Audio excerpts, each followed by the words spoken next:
დილამშვიდობისა კიდევ ერთხელ ძვირფასო მეგობრებო, ნეგატივის დილის გადაცემა ყავთი ჩაიაგრძელებს პირდაპირ ეთერში მუშაობას. ამჯერად როგორც დაკვირდით, სტუმართან ერთად დაგიბრუნდით. ჩვენი სტუმარია ბატონი ლუკა დვალიშვილი, აკაკი წერტლის სახელმწიფო უნივერსიტეტის ჰუმანიტარულ მეცნიერებათა ფაკულტეტის დეკანი და მასთან ერთად ჩვენ ვისაუბრებთ ზოგადად ლიტერატურაზე. დღეს როგორც გითხარით, მიხეილ ჯავახიშვილის დაბადების დღეა და ასევე ლევ ტოლსტოის გარდაცვალების დღე და თავიდან თქმა უნდა ვისაუბრებთ ბატონ მიხეილ ჯავახიშვილზე და მის როლსა და მნიშვნელობაზე ზოგადად ქართულ ლიტერატურაში. ბატონო ლუკა, გადმოვუშვათ კითხვით თქვენთან, ანუ თქვენ როგორ შეაფასებთ როგორც მიხეილ ჯავახიშვილს, როგორც მწერალს, საზოგადო მოღვაწეს და იმ ადამიანს, რომელიც იბრძოდა საბჭოთა კავშირის წინააღმდეგ საკუთარი კალმით და რომელიც უფრო შეეწირა შემდეგ ამ ყველაფერსაც. პირველ რიგში მივესალმები თქვენ ტელევიზიას, ხმამაღლა. ტელემაყურებელს მივესალმები. მადლობა მინდა გითხრათ, რომ ასეთი საინტერესო საკითხებისთვის იცლით, რასაც მწერლობა, ხელოვნება, კულტურა. სამწუხაროდ თუ საბედნიეროდ მიხეილ ჯავახიშვილს ორივე სისტემის წინააღმდეგ ბრძოლა მოუწია. თავის დროზე როცა ის ახალგაზრდა იყო, იბრძოდა ცარიზმის წინააღმდეგ და ძალიან აქტიურად იბრძოდა და ამის გამო რამდენჯერმე გადასახლებულიც იყო, ციხეშიც იყო და საკმაოდ მძიმე პირობებში მოუწია ცხოვრება. მე იცით რომ ადენიმე მხოლოდ 2-3 წელი გაგრძელა საქართველოს დამოუკიდებლობა და მიხეილ ჯავახიშვილი აქტიურად იყო ჩართული საქართველოს სამშენებლობის პროცესში, ეროვნულ-დემოკრატიული პარტიის წევრი იყო და მას შეეძლო წასულიყო მე როცა საქართველოს დემოკრატიული საქართველოს მთავრობა წავიდა ემიგრაციაში წასულიყო, მაგრამ უსახოდ პრინციპული კაცი იყო, უსახოდ მოყვარული კაცი იყო თავის სამშობლოს და არ წავიდა ის ემიგრაციაში, არ წავიდა დარჩა საბჭოთა კავშირში და უკვე მეორე სისტემის წინააღმდეგ მოუწია ბრძოლა საბჭოთა კავშირის ამ კომუნისტური რეჟიმის წინააღმდეგ. აქაც შეუპოვარი იყო, აქაც მიუკერძოებელი იყო და შეიძლება ითქვას თუ ცარიზმის რეჟიმს გადაურჩა, უკვე ამ საბჭოთა კავშირის კომუნისტურ რეჟიმს ვერ გადაურჩა და იცით 27 წელს კიდევაც დაიღუპა. თუმცა მას შეეძლო რომ თუ პატარა ალბათ ლავირებას გააკეთებდა თავის დროზე მას ლარვენტი ბერია თხოვდა რომ მისულიყო მასთან. ლარვენტი ბერია აღარ კი არის დიქტატორი და ის, მაგრამ გურმანი იყო ნამდვილად ლიტერატურაში და ხელოვნებაში და მან იცოდა ვისთან, რასთან, როგორ უნდა ესაუბრა, მაგრამ მიხეილ ჯავახიშვილის გადმობირება მან ვერ შეძლო.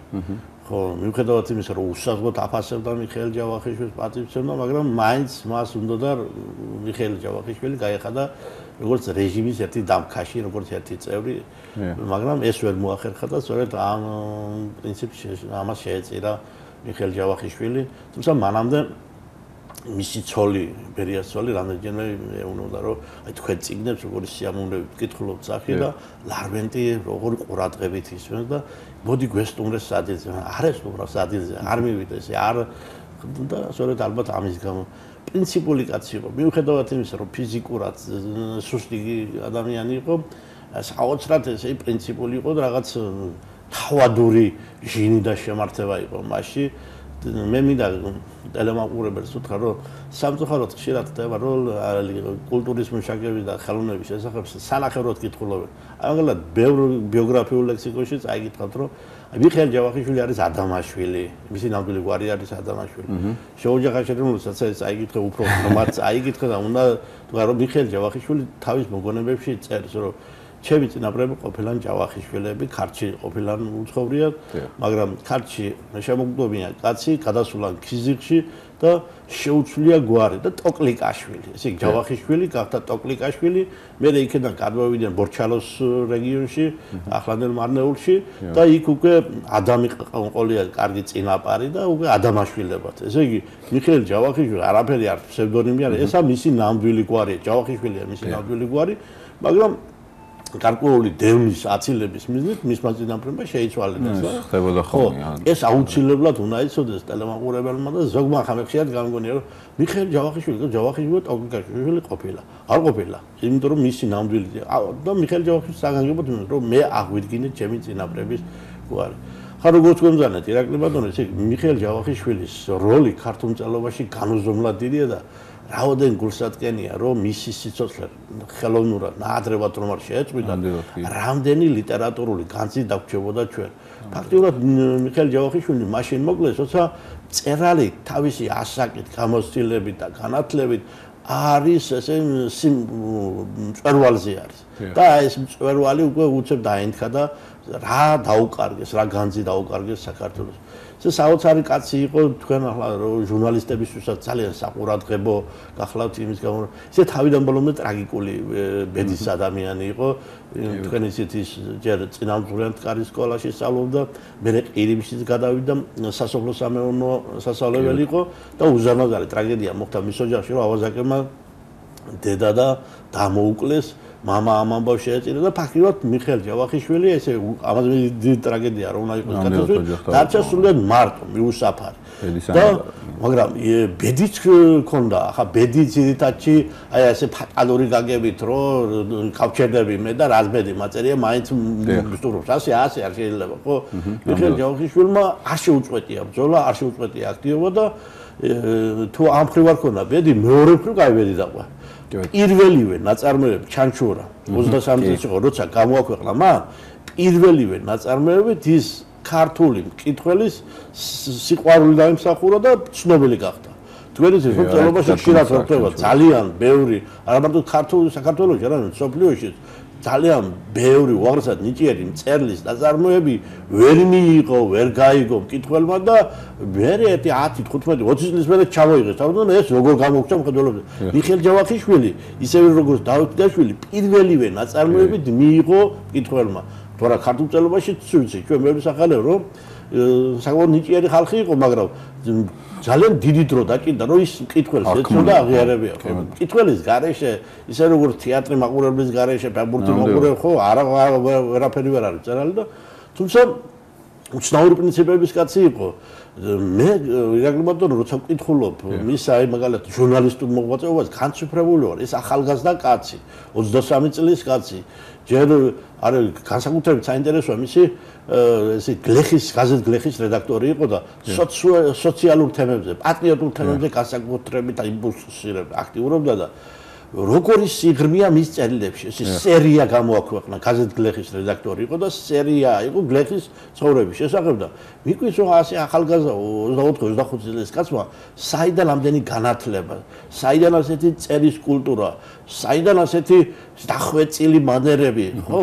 და საოცარი იყო, პირდაპირ იყო, უშუალო იყო და კიდევაც იცით ახლა რომ 1905-7 წლების რევოლუცია როცა დაიწყო რუსეთში, მეფისწორობა პირველ რიგში პირველ ხანებში უყურებდა ამას ყველა, მაგრამ 7 წელს როგორც კი უკვე მოიცა ძალა, უკვე გადავიდა უშუალოდ რეპრესიებს. ჭკვიანად მოიცა მიხეილ ჯავახიშვილი ამ შემთხვევაში, თუ ლავრენტი ბერიასთან არ დაიხია, უკვე დაიხია უკვე და წავიდა ემიგრაციაში, მაგრამ ეს ემიგრაცია, იძულებითი ემიგრაცია რამდენიმე ქართულ მწერალს მოუწია მაგრამ ლეო ქიაჩელი და იცით აქ ამ შემთხვევაში მე მგონი ამოქმებდა ქართული ანდაზაროა ხარს ურქინა და საბალახოზე გააგდო რო არა ის ლეო ქიაჩელის დაძალადები ემიგრაცია რო არა მიხეილ ჯავახიშვილის იძულებითი ემიგრაცია ამ ემიგრაციის დროს ის ავიდა პარიზში იყო ახლა მოგეხსენებათ მატერიალურად ალბათ ძალიან გაჭირვებული არავინ არ ყავდა ხო მაგრამ პარიზის სორბონის უნივერსიტეტში სწავლობდა ევროპა მოიარა და შეიძლება ითქვას ის ერთი თავით კი არა რამდენიმე თავით ამაღლდა იმიტომ რომ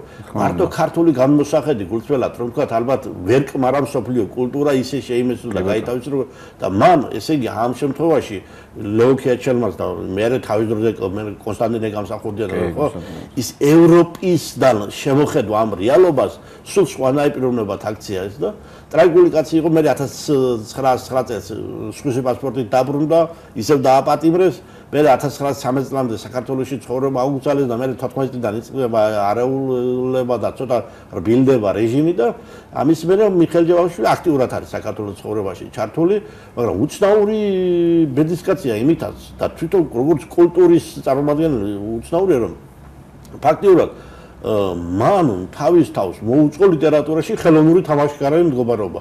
მოუწყო თუ ალბათ კარგათაც მოიქცა, იმიტომ რომ და არ დაუპირისპირდა მე ეს ხო დაიწყო დიდი ბრძოლა რეჟიმს მე იძულებული გახდა გამდიდრებოდა და ფაქტობრივად 1909-10 წლის მერე მას არ დაუწერია არაფერი და უცებ 14-15 წლის მერე 1923 წელს მიხეილ ჯავახიშვილი თამთელი თავისი სიდიადით ამოვწინდა ტყის კაცი გამოაქვეყნა თავისი ცნობილი ნაწარმოები და ეს არის შედევრი. ამას რა ნებისმიერი ადამიანი, როცა დაღლილი ხარ, როცა დეპრესიაში ხარ, რაღაცა ცხოვრება ისე არ მიდის როგორც საჭიროა, ხო?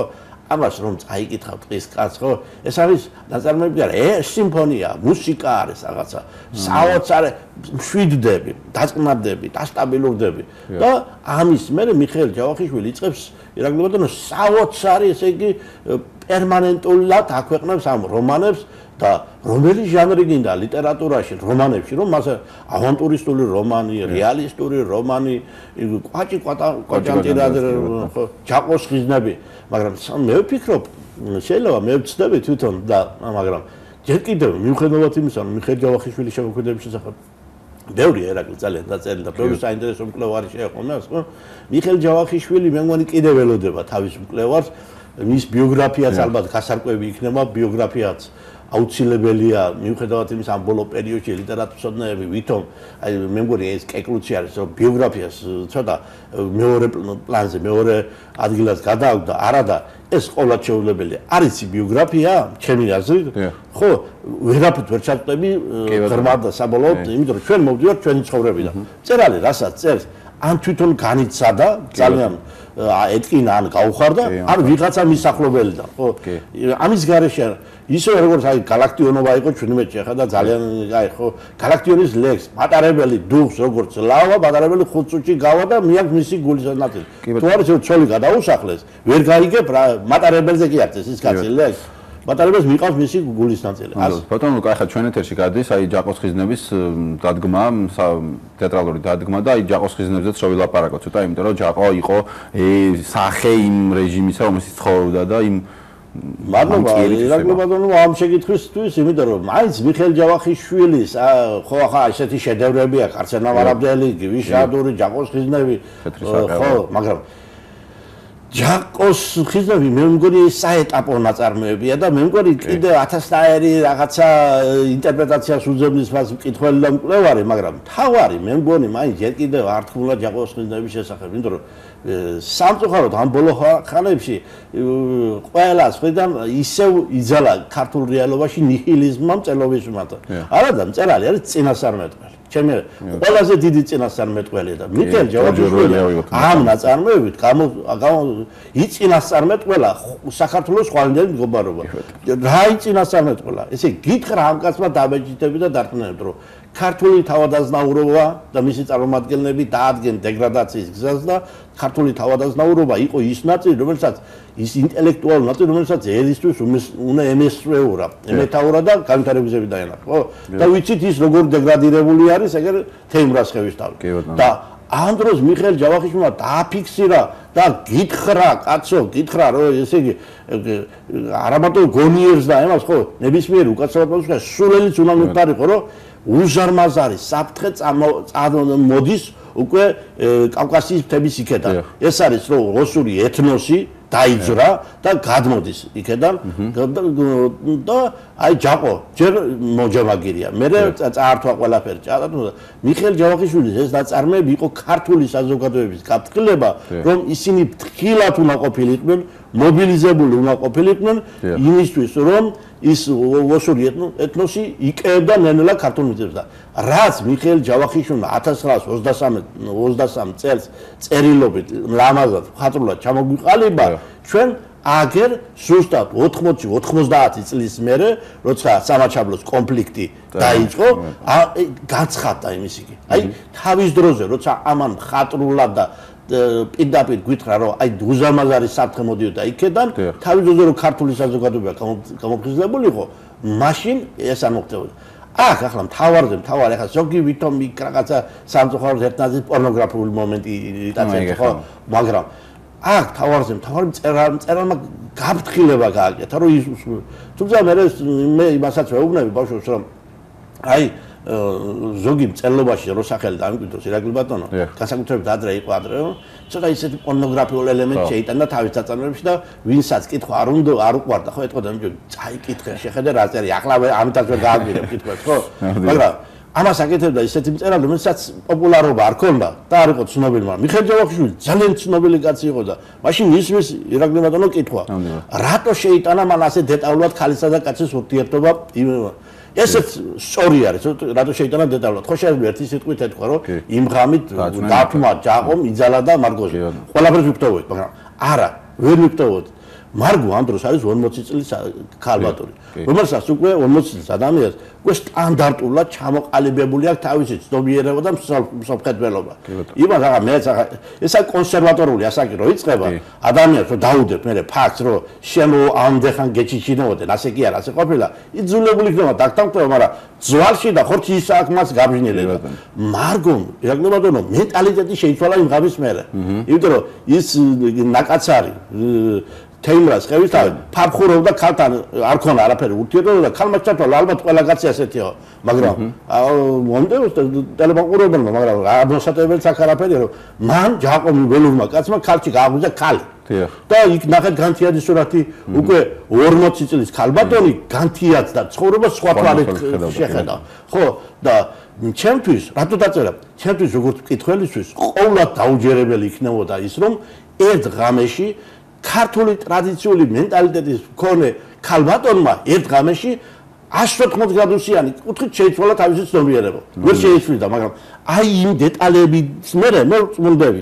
იმიტომ ამას წინ იყო რომ ძალიან კარგი ფილმები არის სხვადასხვა ანტიკურ პერიოდზე მე მიყვარს და ალბათ ყველას უყვარს და ხო და სულ ფიქრობ ისეთ მაღალ დონეზეა ის გადაღებული რომ ეს კაცო იქ კი არა გადაღებული ახლა კი არა გადაღებული იმ დროშა გადაღებული ისეთ ხო მაგრამ ამ დროს წამილა ხდება საფრენი აპარატი ესე იგი ამის მერე შენ მაყურებელი მსმენელი არ გიჯერებს რომ ახლა კი დავინახე მე საფრენი აპარატი მაგრამ იქაც სადაც ვერ დავინახე იქაც ალბათ რაღაცა მომატყვილა ასე რომ მიხეილ ჯავახიშვილი ამ დიდზე დიდმა გენიოსმა კაცმა თავის დროზე შეგვამჩნევია მე გაკურებული ვარ რომ როცა მან არსენა მარაბდელი გამოაქვეყნა ხო ალბათ მალე უნდა დაეკერა და დაეხვრიტათ რატო იმიტომ რომ ესა შედევრთა შედევრი და ამ შედევრით მიხეილ ჯავახიშვილი პირდაპირ დაუპირისპირდა რეჟიმს ხო დიდებული და გენიალური ნაწარმოებია იმიტომ რომ ფაქტიურად ხო და მე მოსავლე რა ხარ კომუნისტების პერიოდში სკოლაში ხალხთა მეგობრობის იდეა არსენა მარაბდელში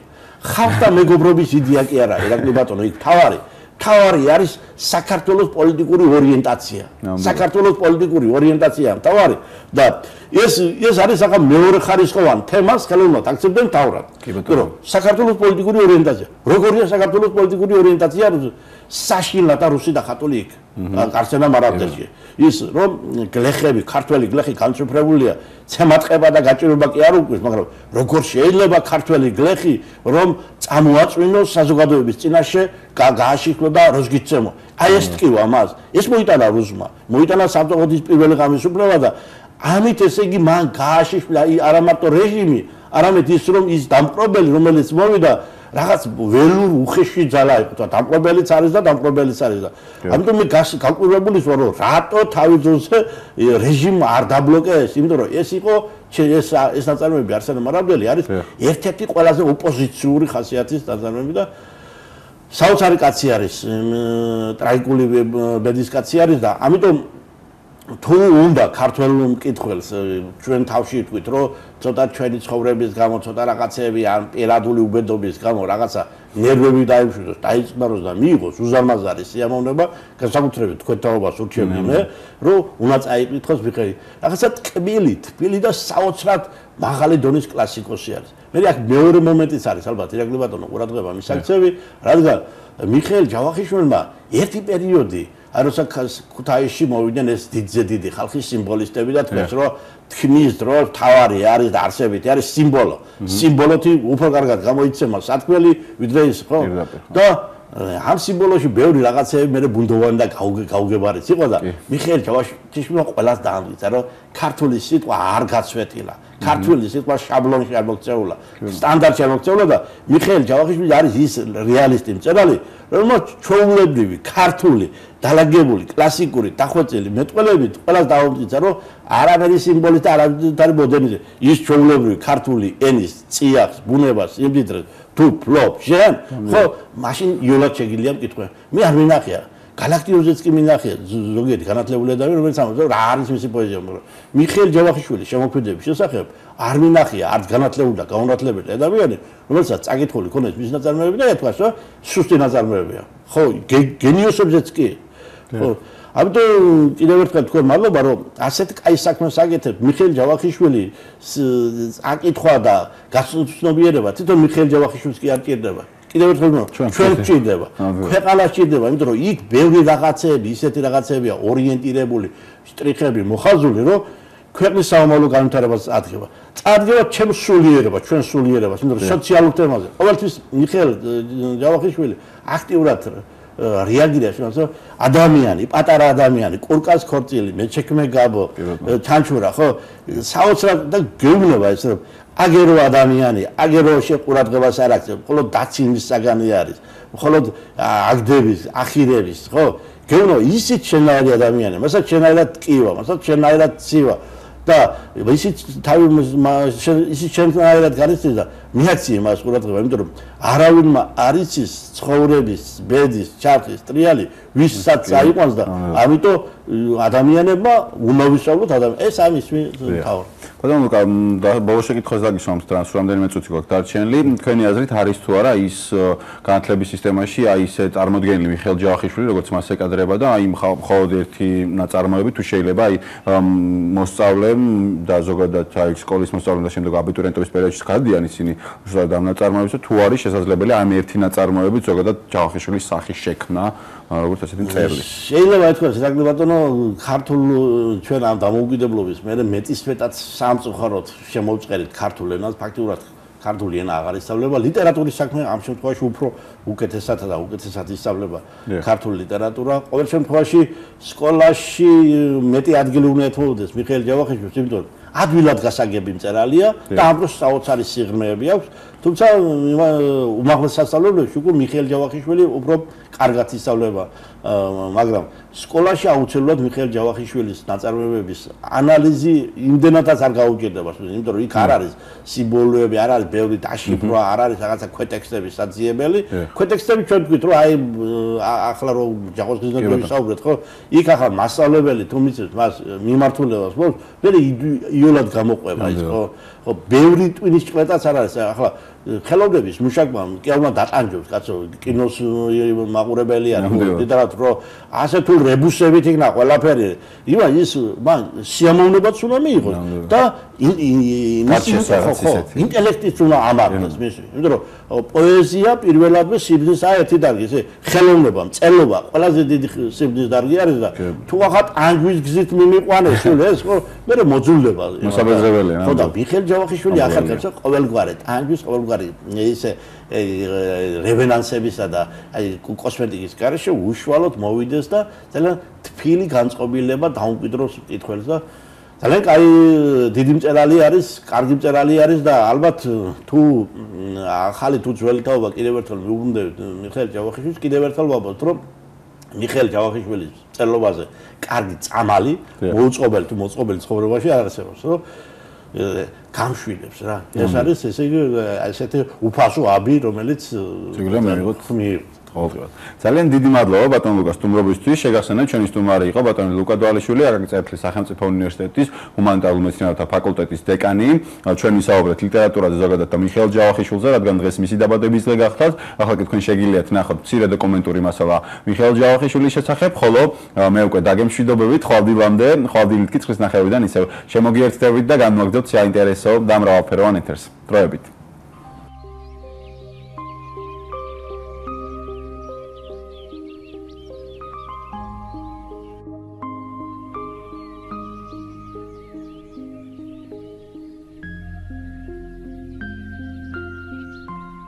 მიხეილ ჯავახიშვილი მე-20 საუკუნის ერთ-ერთი უდიდესი ქართველი მწერალი და თვალსაჩინო საზოგადო მოღვაწე. 1921-1924 წლების ეროვნულ-განმათავისუფლებელი მოძრაობის ერთ-ერთი ლიდერი, დაიბადა სოფელ წერაგვში 1880 წლის 8 ნოემბერს.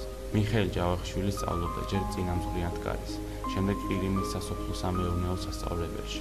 მიხეილ ჯავახიშვილმა პირველი მოთხრობა ჩანჩურა 1903 წელს გაზეთ ცნობის ფურცელში გამოაქვეყნა. იგი ეწეოდა აქტიურ ჟურნალისტურ მოღვაწეობას.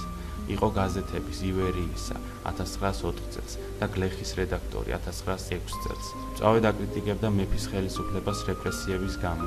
15 წლიანი დუმილის შემდეგ მოთხრობა ტყის კაცით 1923 წელს დაიწყო ჯავახიშვილის შემოქმედების მეორე პერიოდი. მან ზედიზედ გამოაქვეყნა მოთხრობები და რომანები. მან ერთ-ერთმა პირველმა ჩაუყარა საფუძველი მე-20 საუკუნის ქართულ რეალისტურ რომანს.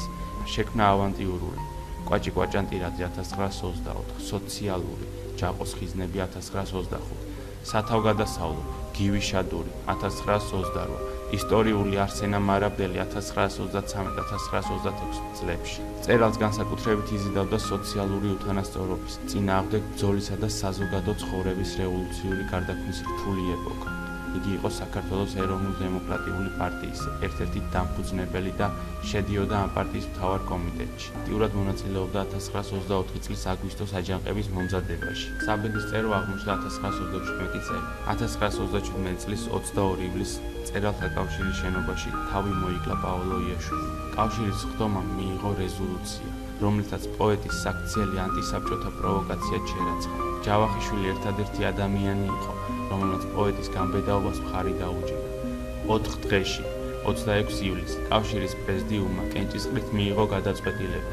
მიხეილ ჯავახიშვილი, ჯაშუში და დივერსანტი, განდევნილ იქნას მწერალთა კავშირიდან და ფიზიკურად განადგურდეს.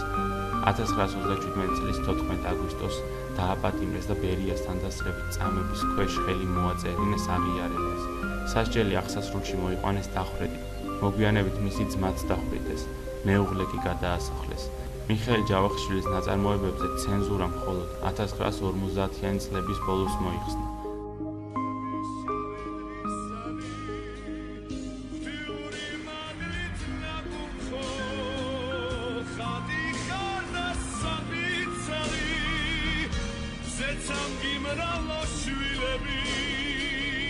Როგორც ვარსკვლავი ცისარი